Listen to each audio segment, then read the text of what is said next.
none rero nibyo twita and so. Angel ni marayika cyangwa se umumarayika, angel. Anger ni uburakari cyangwa se umujinya, anger. Bigomba kutayitiranya na hunger. Hunger byo ni inzara, anger, hunger. No, hungry ni ushonje, hungry. Animator ni umukangurambaga, animator. To announce ni ugutangaza cyangwa se kuranga, to announce. To annoy ni ukurusa cyangwa se kugora, gutesha umutwe, to annoy, kubangamira. Annually ni uko umwaka utaha cyangwa se ikintu kiba buri mwaka, annually. To anoint ni ugusiga, to anoint. Another, undi, another.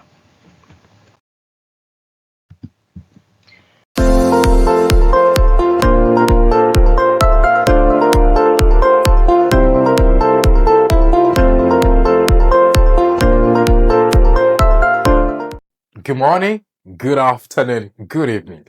Ladies and gentlemen, this is Learn English with Bonaj. Ani kuri iga icyongereza na Bonaj. Today we are going to learn vocabulary. Uyu munsi tugiye gufata umwanya twige inyunguramagambo. When you want to speak English, it is better that you get to know vocabulary that you use.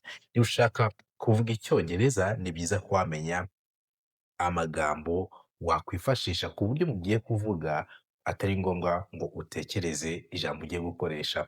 Are you ready?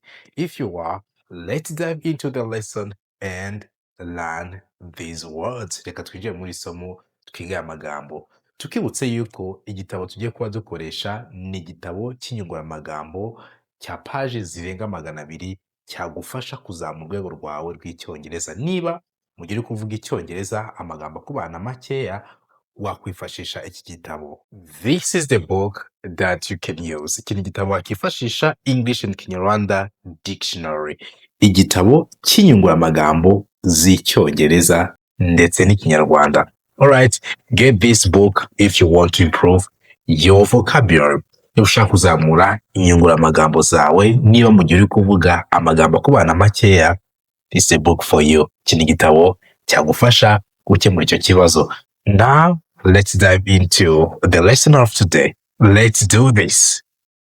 Almost ni hafi. Almost, hafi ya. Alone ni wenyine. Alone. To be alone ni ukwiherera cyangwa se kuba uri wenyine. To be alone. You can even say I'm alone. Ndi njyenyine. I'm alone. He's alone. Ari yenyine. Along ni ku ruhande rwa. Along. Also na cyangwa se ukavuga ikindi kandi, also. Although byo biravuze ngo nubwo, naho. Although it is like this, nubwo bimeze gutya. Although. Always, iteka cyangwa se ubudahwema, always. To always do ni ukujya cyangwa se guhora ukora ikintu runaka, to always do. Am ni verb to be, I am, ndi, you are, uri. So verb to be twarayize. To amaze ni ugutangaza, to amaze. I was amazed by her beauty. Natangajwe n'ubwiza bwe. I was amazed by her beauty. Amazing thing ni ikintu gitangaje. Amazing thing. Noneho ambush ni igico. Ambush. To lie in ambush ni ukubikira. To lie in ambush. Next, US of America ni Leta Zunze Ubumwe za Amerika cyangwa USA. United States of America. Leta Zunze Ubumwe za Amerika. EU ibivuze United States of America. Leta Zunze Ubumwe za Amerika. Among ni hagati. Ariko iyi among tuyikoresha hagati y'ibintu birenze bibiri. iyo ari ibintu bibiri tuvuga between, iyo birenze bibiri no tuvuga among.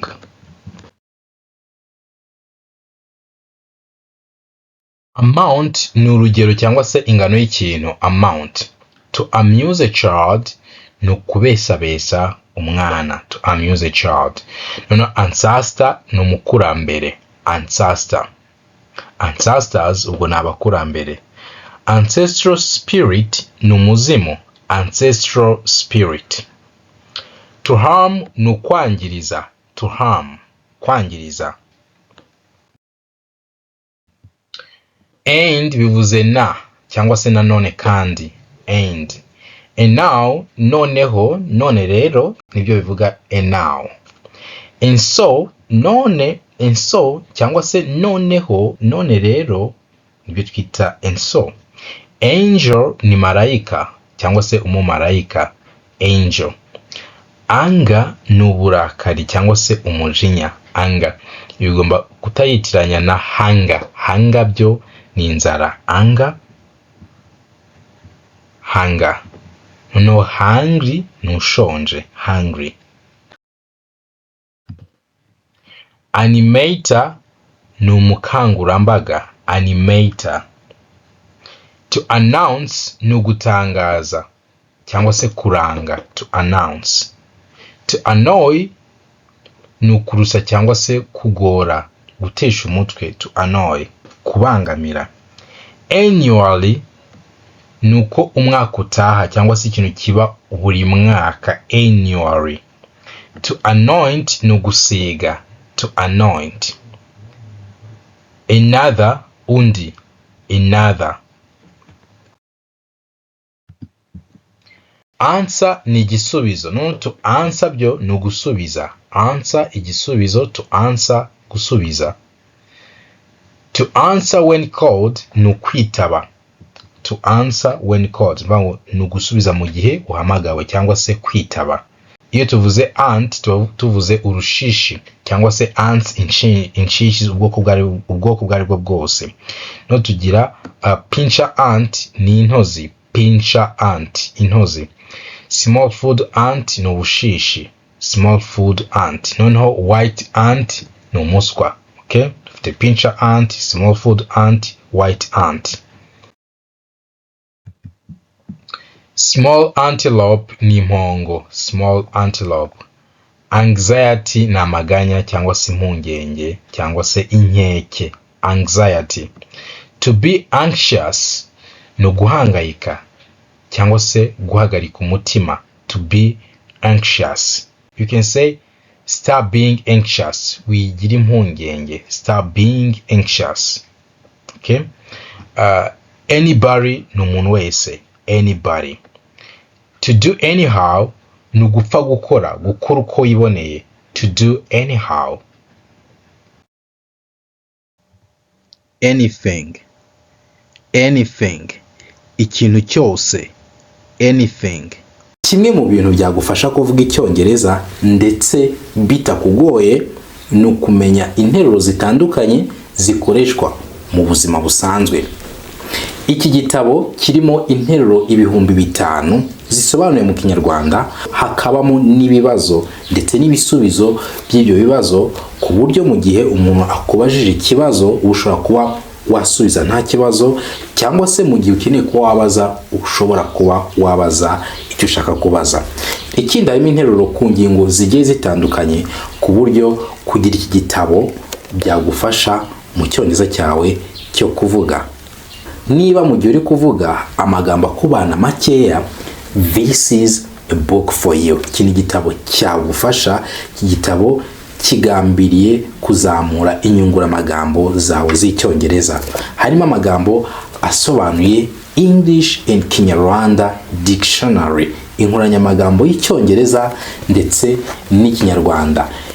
Rero niba ushaka kuzamura urwego rwawe rw'inyunguramagambo, this is a book that you need. More than 200 pages.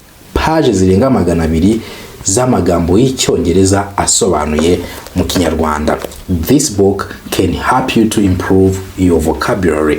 Iki gitabo cyagufasha kongera inyunguramagambo zawe. Igihe cyose cyo gusobanura ibikorwa, dukenera gukoresha inshinga. Okay?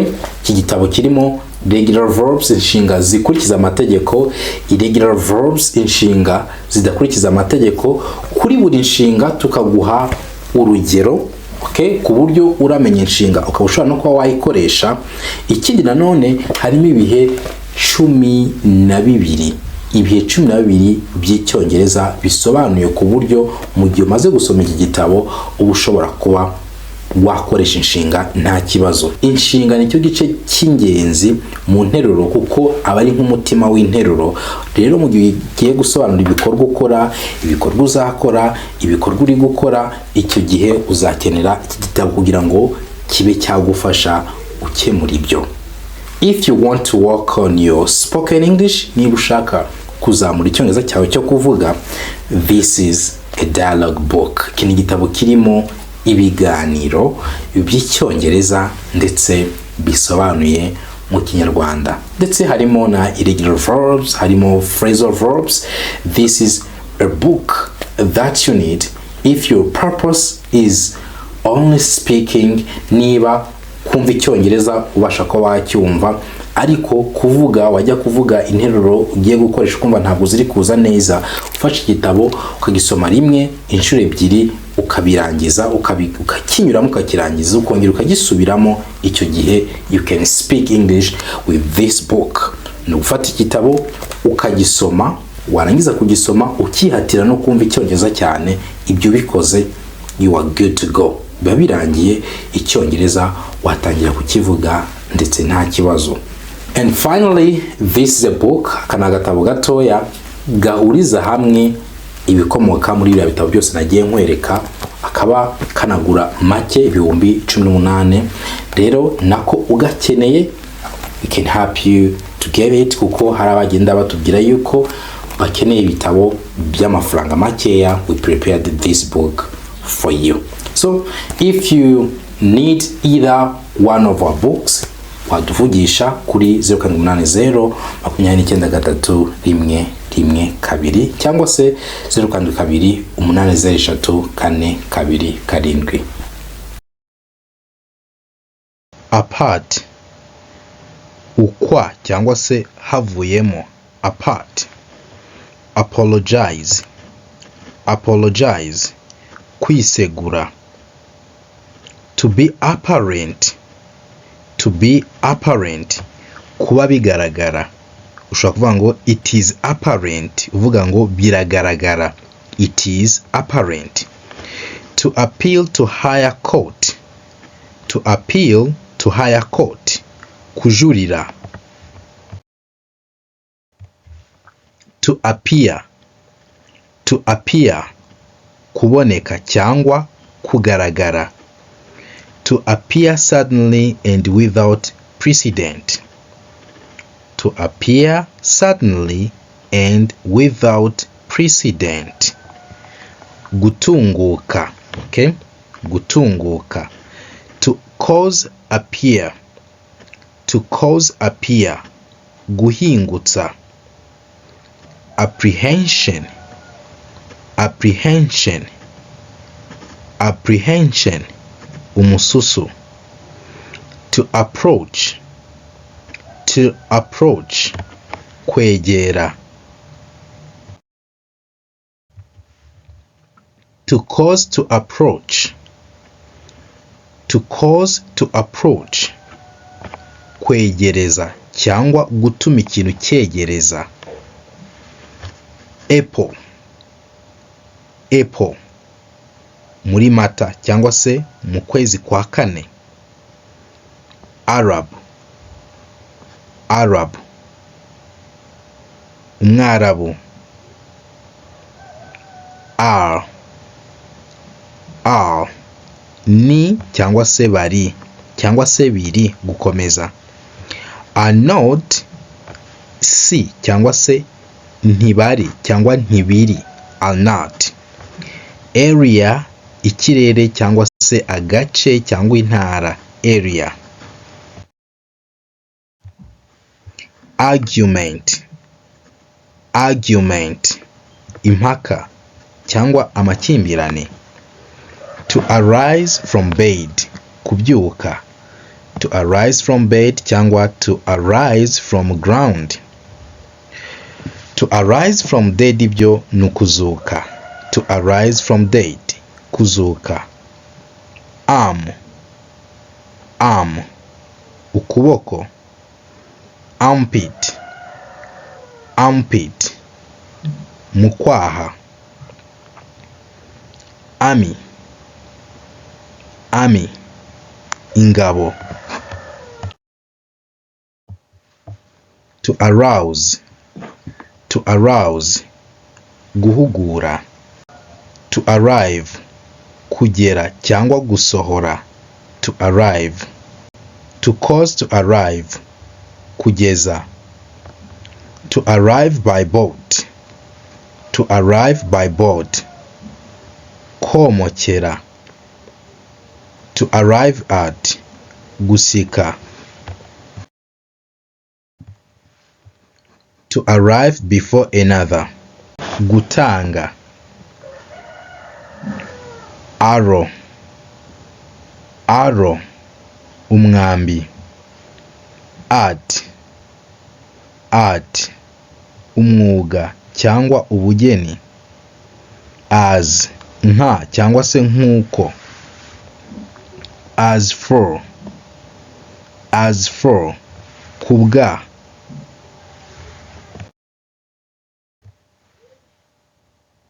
To be ashamed, gukorwa n'isoni. Ashes, ivu. To ask a question, kubaza ikibazo. To ask for favor, gusaba. To ask the way, kuyoboza. Assessment, umusanzu. To assist, gufasha cyangwa se kugoboka. Assistance, ubuvunyi. To astonish, gutangaza. To be astonished, gutangara cyangwa kumirwa. Astonishing thing, akumiro, igitangaza. To be astounded, kumirwa. To go astray, kuzimira. Art yavuga i cyangwa se ku cyangwa se kuri cyangwa se kwa. To attack, kujujubya aribyo twita kwataka. To attack. To attain, gusika. To attempt, kugerageza.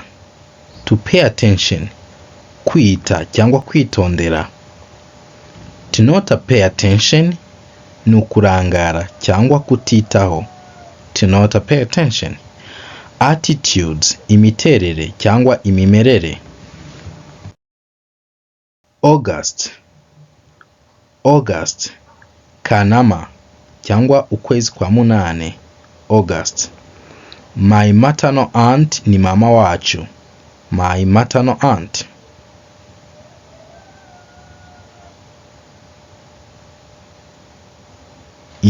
Your maternal ni nyoko wanyu. Your maternal. His, ku gitsina gabo tuvuga his. Maternal, ku gitsina gore tukavuga her maternal, nyina wabo. My paternal ni masenge. My paternal. Your paternal, nyogosenge. Your paternal. His paternal, nyirasenge ku gitsina gabo, noneho her paternal, nyirasenge ku gitsina gore.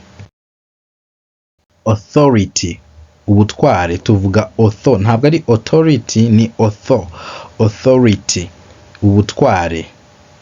Automobile, imodoka. cyangwa imodokari. To avenge, guhora.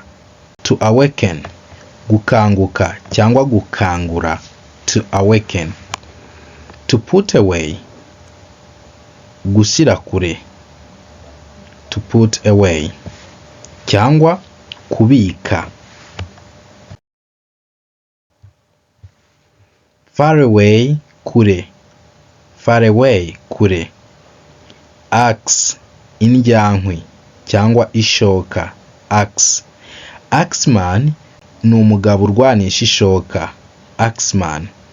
Axiom ni itegeko abantu benshi bizera ko ari ukuri. Axiom.